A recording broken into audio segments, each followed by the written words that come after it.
Friends, good morning. I am Dr. S.K. Pandit, Head of the Department Psychiatry, Central Hospital. Today we learn about the ICD diagnostic criteria of harmful use and dependence syndrome in case of substance use disorder. We all know that International Classification of Mental and Behavior Disorder, ICD-10, there are many guidelines regarding each and every terms.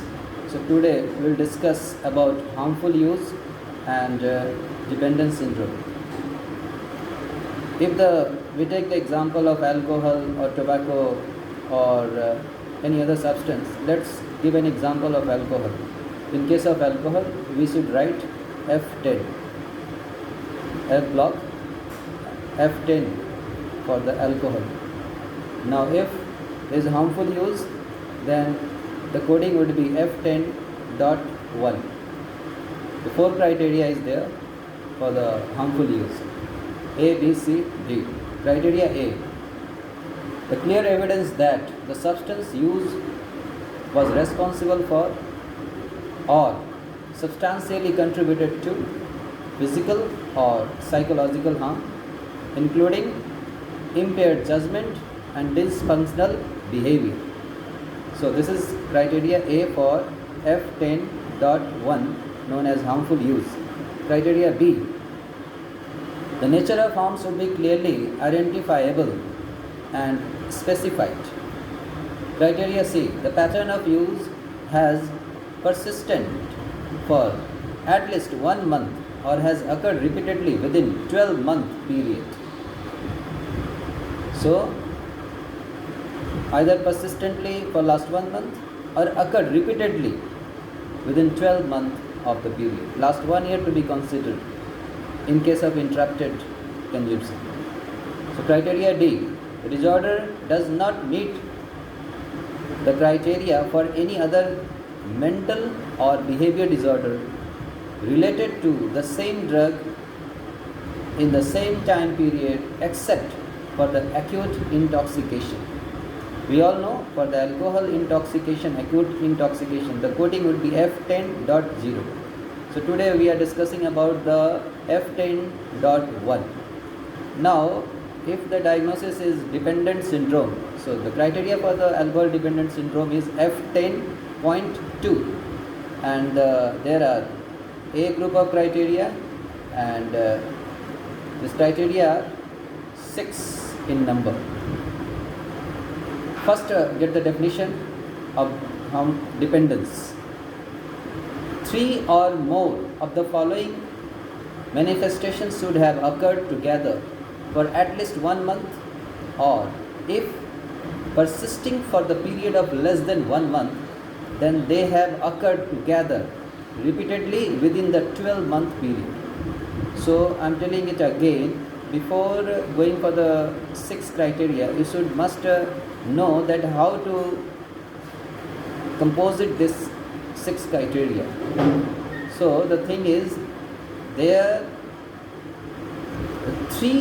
are 3 or more of the following manifestations should have occurred together for last 1 month, is one criteria, or if persistingly for the period of less than 1 month, then they have occurred together, all 6 together, repeatedly within the 12-month period.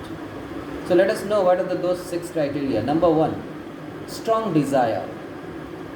Number 2, impaired capacity to control the use of the substance. Number 3, physiological withdrawal. Number 4, evidence of tolerance. Number 5, preoccupied with the substance use, as manifested by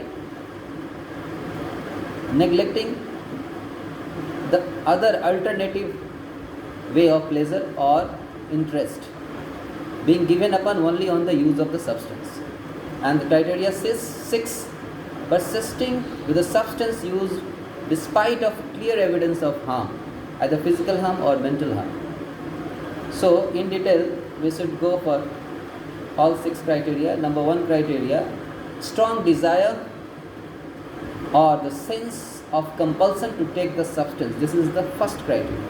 Second criteria, impaired capacity to control the substance, taking behavior in terms of onset, termination, or level of use, as evidenced by substance being often taken in large amount or over a longer period than intended, or any unsuccessful effort or persistent desire to cut down or control the substance use is the second criteria.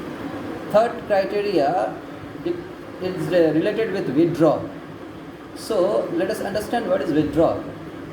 Physiological withdrawal state when the substance use is reduced or ceased, as evidenced by the characteristic of the withdrawal syndrome for the substance, or use of the same or closely related substance with the intention of relieving or avoiding the withdrawal syndrome. So this is withdrawal.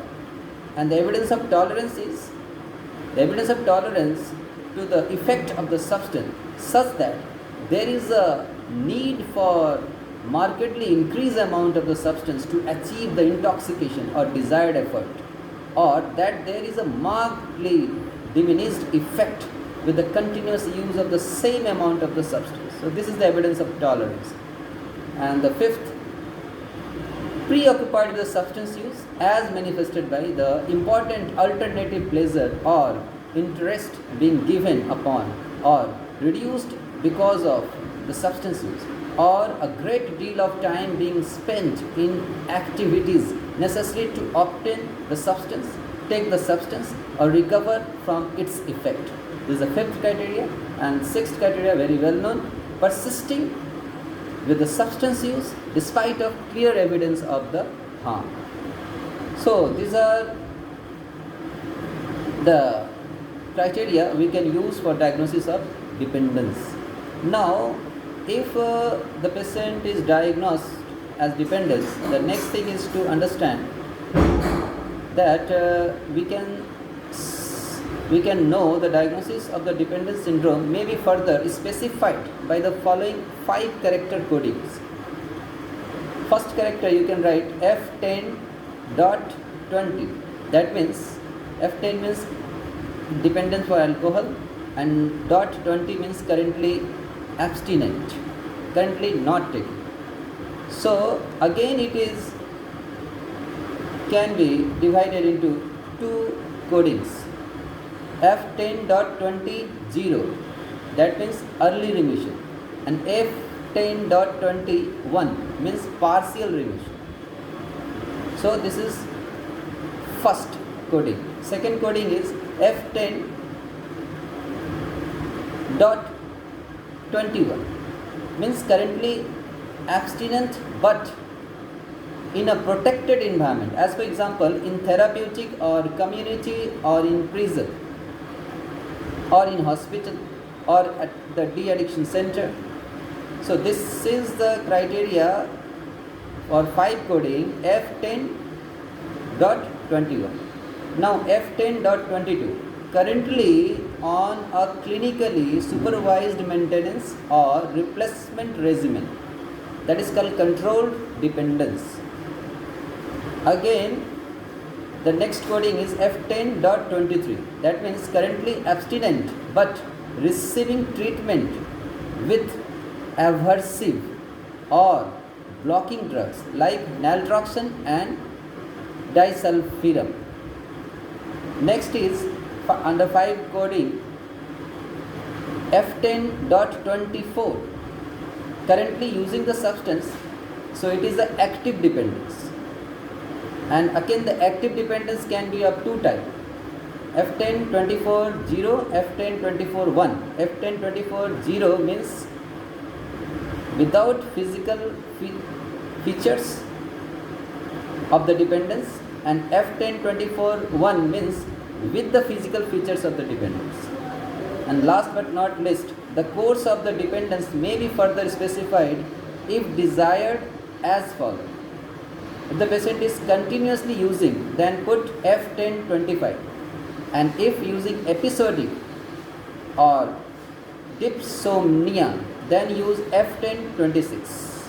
So these are the criteria for dependence with 5 character codes. Thank you.